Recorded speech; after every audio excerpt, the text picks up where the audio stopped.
What is up, everybody? I'm Abatage, and I'm here to have a shot at Anno 2070. Why am I doing this, you ask? Because this is an older game, and it's pretty done and dusted. Like, people are still playing it, but it's old. You should know all about it by now. But not really, because I was one of those people who didn't know about the Anno series until I happened to get this game maybe a year or two ago. I can't remember. But this game is the one where it kind of is really good. And I really, really enjoy it. Especially compared to a lot of other games. In the sense that, you know, the new SimCity game that came out, the EA one that basically had all the issues and has had all the controversy and all that kind of thing, and looks pretty bad in the way of SimCity games. Whenever I feel like I might buy it, because I really like SimCity games, and every now and then I think, oh, maybe I'll get it, even with the issues, I'll probably still have a good time and all that kind of thing, and it still costs a lot of money and all that kind of thing. But then I just load up Anno and I go, I don't need to buy that, I've got this. And there's other games as well, it's not just this one, but other games like Tropico and that sort of stuff, Cities in Motion and stuff, they're all really good kind of city-focused games that are all city building and similar kind of elements, I guess, from that SimCity does, but these ones do it in a different way and sometimes a lot better. Or at least that's what the impression I get. And this one is kind of a mix between RTS, like real-time strategy, and city building. So there's a lot of depth to it, which I'm not going to go into. We're just going to have a look at a bit of gameplay and from the campaign, because I haven't actually finished the campaign yet. I just kind of dip into it every now and then to play it and to learn a few more things. You can play campaign mode, you can also play multiplayer, or you can play an endless mission. But there's also this stuff on the side here, which, such as world events and current events, Senate votes and World Council votes. So let's look at the Senate votes. To vote verified. Essentially, there's these three main factions in the game. There's the Global Trust, there's the Eden Initiative, and there's the SAAT. The Global Trust are kind of like the capitalist, industrial, very polluting kind of mob who you can kind of earn a lot of money easily with, and you can advance really quickly with, but you pollute a whole lot and all that kind of thing. And so there's ups and downs to everyone. The Eden Initiative are kind of the environmentalists of the game. They always try and balance out the environment and that sort of thing. But it's a bit harder to earn money with them and that sort of thing. And the SAAT, they're kind of like the techs. They're the bunch of nerds who can research some really cool technologies and all that kind of thing and optimize stuff, but they're also not as much of a powerhouse, say, as Global Trust, and they're not as environmentalist as Eden Initiative. And the environment comes into this game a fair bit. But there are Senate votes and that sort of thing, because if you vote for a certain faction, you get certain benefits. So if I vote for an Eden Initiative, which I will, because that's who I vote for, because yours could be the deciding vote. I tend to play the Eden Initiative more than anything else. So you get benefits in-game as a result of who is elected each time. So you can see the transportation of goods around the globe is the real evil. It increases the price of goods that pollutes the environment. We must encourage local production rather than investing in ailing merchant fleets. So productivity increase in all production plants. So that's the benefit you get. Whereas if I chose Global Trust, I'd get ship and submarine construction and maintenance costs reduced, which I don't really care about. But and then we can do the World Council, which is to vote for the same thing of the World Council, except this is the now president. Open. So we've got Skylar Baines. She's a bit of a capitalist because she's part of the Global Trust. Seamus Green, he's the Eden dude. And these people don't change at all, but their benefits change. So you can see what their actions will be if they're selected. So you'll improve all defense turrets. Negotiating skills will reduce the influence required to carry out agreements. Improves all production buildings. Building materials. And again, these are stuff that you can get in-game that benefit you directly. Which is a nice little feature to the game, I think, that it has this this meta aspect in that sense. But we're not going to focus on this too much because it's only a little bit, and I just wanted to show it because I think it's kind of unique and interesting, and I haven't seen it in any other games, but that could just be from my limited exposure rather than it being that unique. But to me, it's unique, so cool. So yeah, at the moment, everyone's voting for Father, who's the SAAT guy. He's the AI who runs all their stuff. So the benefits we're going to get from that are credits, improved production building. So he's not so bad, but I'm still going to vote for old Seamus because that's... Thank you. Your support means a great deal to me. That's who I vote for. But anyway, let's go to the mission map and load up a game so we can see some actual gameplay. Now there's a continuous game which you can just play infinitely. It gives you a map and you thrown in. A campaign, which is what we're going to look at. World events, so you can do specific events which are like kind of... I guess they're almost like dailies in an MMO or something, but not daily, but you know what I mean. You can do single missions, you can do a multiplayer mode, or you can do bonus missions. Let's have a look at the campaign.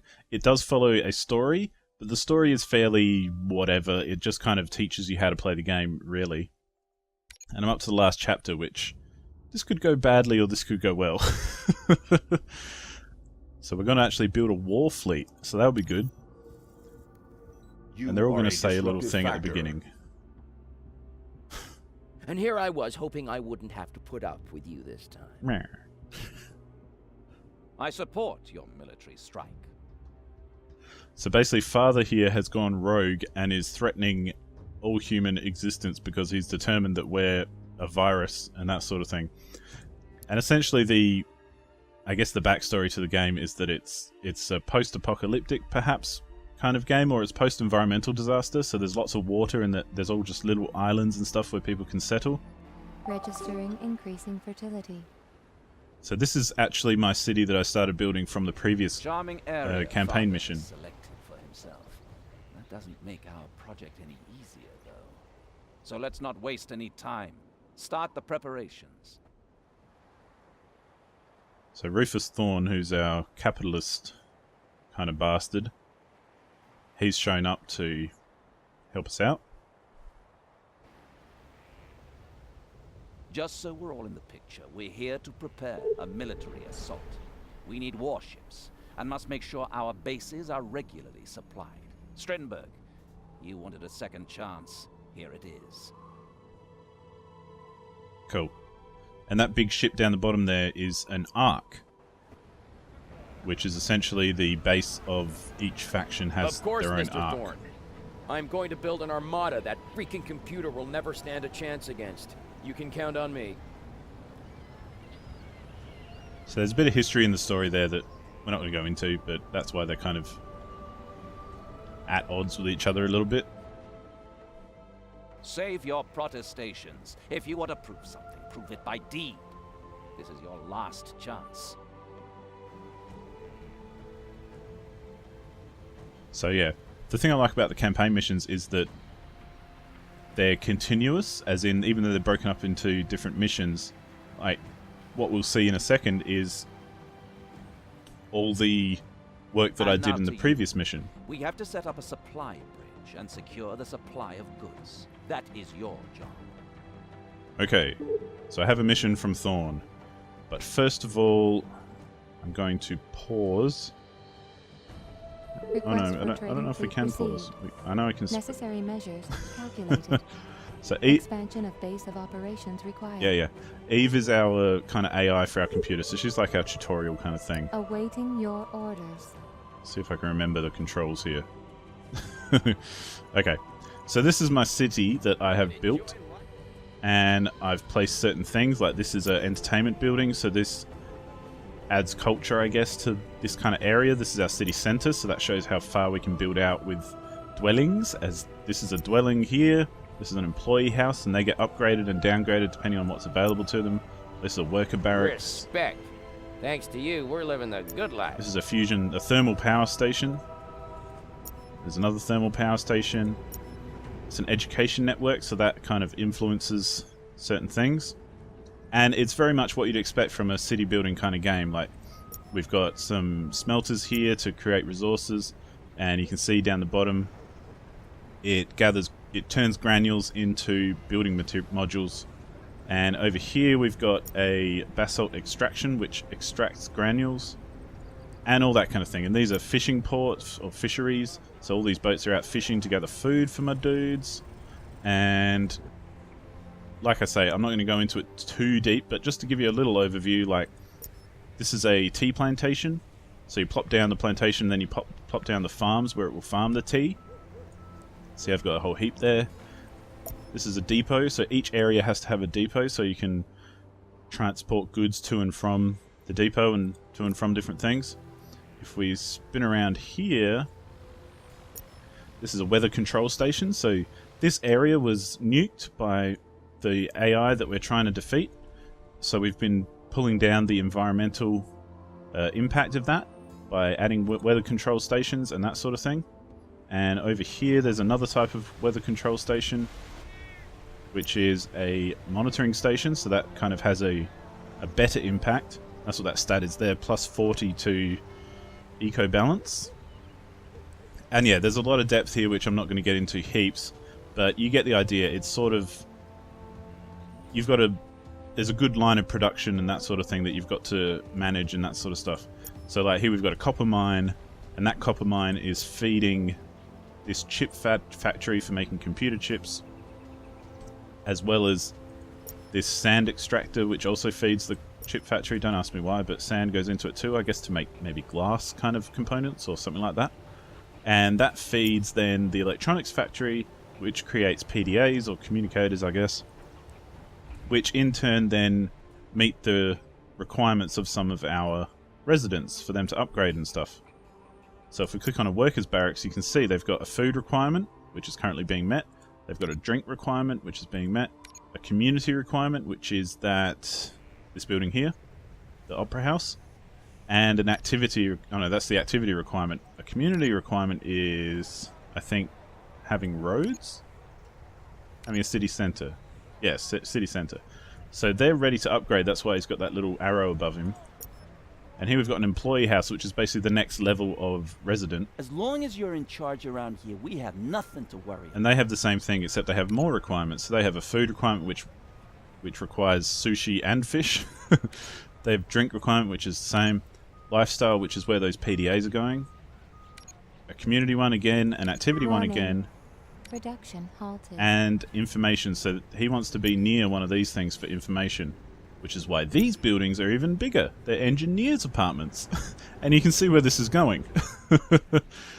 So across this island, I have a whole bunch of stuff. This is a missile that's landed, so it's polluting, which is hence the red icon. But because we've got our eco-balance stuff in, we are balancing out that ecology and the environment. And up the top here, if you can see it, you might not see it in this resolution, you can see that on this island, because it changes depending on what island you're focused on, our eco-balance is currently 3, which is pretty good considering we started about minus 100 in the previous mission. So this is a favourable eco-balance. We've got an energy surplus, we've got 52 building modules, and these are all basic kind of things, like there's wood which is being created by these logging, what are they called? There's a tree nursery which grows trees. Then there's a sawmill which goes and cuts down the trees, turns it into wood. And the cool thing about this game is that there's so much little details. Like you can see dudes walking around in there, and this is a transport ship to transport the goods to the depot. And you see trees being cut down, and that's just one little section of the whole game. So I really enjoy how detailed this game is. Like there's our dude going out to cut down some trees in his mech. How cool is that? That's very cool. And this is another city centre that I built to build up the population. But if we also look more into... This is our arc. All systems online. And we've got a few ships. We've got this ship here called the Polaris, which is just the default name for the ship. So there he is. Check him out. He's got guns and stuff, but he can also transport goods. We've got the Sea Dream, wherever he is. There he is. Okay, so he's been down here. There's my island up there. And this arc is owned by... How you doing? Is a biosphere owned by this Yana Rodriguez, who is a AI, but you can trade with them and stuff. So that's what they were doing down there. Number 3, what's that? This is a transport ship, so he can carry more stuff. And he's probably about to take off because... Unless he's paused. Yep, he's paused. So we've got some trade routes and stuff which we'll look at right here. So this is our trade routes. And I've got another island down here which was the last one we started working on. And essentially this ship here that you can see on the map, he's taking stuff to and from this island and that island. So from Green Acres, which is this one, he's loading on some building parts, some tools, some glass, building materials basically, and then dropping them off over on this one because this one has much less production than this island. So I can build things here and just pop them over there. And same with this one is pulling rice from here and taking it over here so it can be turned into sushi, and then picking up tea here and taking it over here for the people to drink. And you can set up financial trade routes as well, so you can sell stuff to other AI and that sort of thing, which is pretty cool. So that's an important part as well, because you can see over here I've got the rice fields for making rice, and each island has fertilities or something like that. And you can only grow certain things on certain islands. So this one I can grow wheat and rice, but I can't grow rice over on this island. I can grow tea, however, and vegetables. So I have to kind of trade between, or transport goods between my islands to try and get the production going as well. And to supply my residents with appropriate resources, I guess is the real thing. And like I've upgraded these to be super duper powered turbines and stuff, and you can see there's a transport ship going back and forth. He's a big one, he can carry a bit more. And that's pretty much the basics, like very, very basics. There's, as I said in the beginning, there's a lot of depth to this game, which I'm not going to explain because it would take me hours to do so. And I probably don't understand it that well anyway. But over here on the left, you've got things that happen. So, vehicle construction completed. I was obviously building this dude last time and he got built. I've got... so I can get rid of that because I've seen it. Fertile grounds. Good environmental conditions have increased the productivity in your farms. So the better the environment is, the better productivity we get out of our farms, which is a nice feature. Climbing eco balance. Improved environmental conditions. So that's the same thing again. Production halted. Meaning this... I think this is a tools factory, tools workshop. It can't produce anything right now because it's not being supplied with any iron. I think this is an iron smelter. So the iron smelter's working away, but we're obviously using the iron elsewhere or not smelting enough for this production facility to be producing things. It could also mean that I've got too much in my warehouse. So if we come over here, we can see... where are my tools? I've got plenty of space in there for tools. I'm maxed out on fish, which is a good thing because it's food and everyone needs some food. I'm pretty high up on tea, which is good because that's another basic resource. And then all the others are kind of usable or consumable resources. So it's good that they're all full up because it means we're doing something right. But having said that as well, if they are full up, then you could be wasting power and energy and resources by having factories on and that sort of thing. Like, where's my sushi production? Ah, here it is. So these factories here are creating sushi. So they need a mix of rice and vegetables. So the rice is being imported from my other island, and then the vegetables are being grown here in these farms. So all these sushi factories receive those resources and go ahead and make sushi for me and distribute it out to my populace. And yeah, and there are some RTS elements, like I said, like you can build full harbors and stuff, and with turrets and things, and you can build more warships and things. Here's our shipyard, and so you can see I can build a hovercraft, I can build a Viper, which is more of a well-armed warship that's effective against submarines as well. I've got cargo liners, which I've built, freight ships, which I've already got, and a commando ship, which is a hybrid ship, which can also take goods, but also is a battleship kind of thing. And yeah, so at the moment you can see one of our objectives is securing supplies. So we need to coordinate construction of the Global Trust Supply Fleet. So that's the overall objective. So create the facilities for building up the merchant fleet. So we need to reach at least 0 of 360. So we need to reach 360 Tycoon employees. How does that work, you might ask? And we'll have a look at that and then we'll get out of here and, you know, call it a day. But because this guy showed up, we've now got control of their buildings. And these are all Tycoon employees. Well, they've got workers and we've got employees. So there's some and there's some that are workers and some that are employees in different levels and stuff. So we need 360 workers. So what we can do is find the city centre. No, that's a casino. Where are you, city centre? There you are. And again, look at all the detail. Look, there's people walking around. There's like vehicles cruising. It's just so cool. And the art and everything is so cool too. But anyway, if we click on the city centre, we should be able to get some more info than that, I would think. I can't remember how to get to it. No, that's diplomacy screen. There's diplomacy as well. That's the trading routes.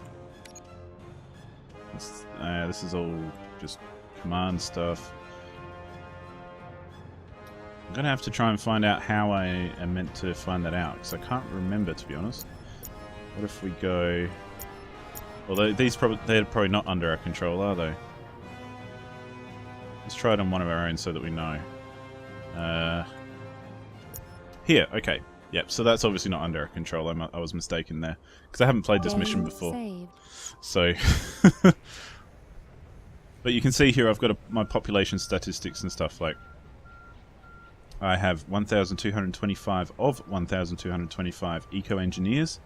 I've got 38 eco-employees who are ready to advance to the next level. I've turned off automatic advancing. You can have it on automatic, but it takes resources to do that. So if you're stuck for resources, but you've got enough people at the right level, you can turn off the automatic advancement and save those resources from being consumed automatically.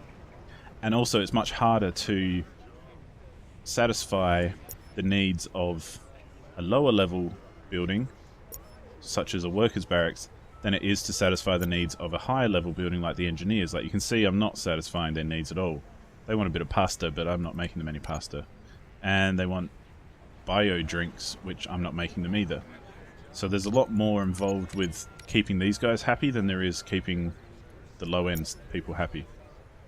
But each of them, you can change their taxes and stuff, and this will determine if they stay or if they go. Makes a better leader than you. And up the top left, you can see I've got 160,000 odd credits, and I'm making 399 credits, which is fantastic because it's very easy to get in the hole and stop producing things. And as you can see now, this tools workshop has got the iron that it needed. It's in production. This munitions factory is running out of resources. So I have everything turned on right now just because I needed it in the last mission. But you can go around and turn things on and off to kind of satisfy that stuff and get production working more efficiently and all that kind of thing. But it's working for me at the moment and I'm making money, so that's cool. I'm happy to leave it where it's at, even if it's not optimum. So yeah, we haven't seen any combat or anything, which is a bit of a shame. All systems go. Crew ready. Now that's the way things should be. But I don't think we're going to, because it is a little bit difficult. Most of the game is just producing things and city building and that sort of stuff. If we come down here, I'll just show you a quick bit of city building, because it is another important part of the game. And the reason why you have different level employees and stuff is because when you come into the build menu, you've got a whole bunch of different options based on the types of residents and population that you have available. So this is my default kind of options, like, because that's my AI that's providing that. Production halted. And then we have worker level stuff. So workers can create buildings to produce building modules. They can create fisheries and tea plantations and all the stuff that's relevant for them. And then we have eco employees, who are the next level up. So they can build different stuff like thermal power stations. They can build the wood production line. They can build the health food / sushi production line and all that kind of thing.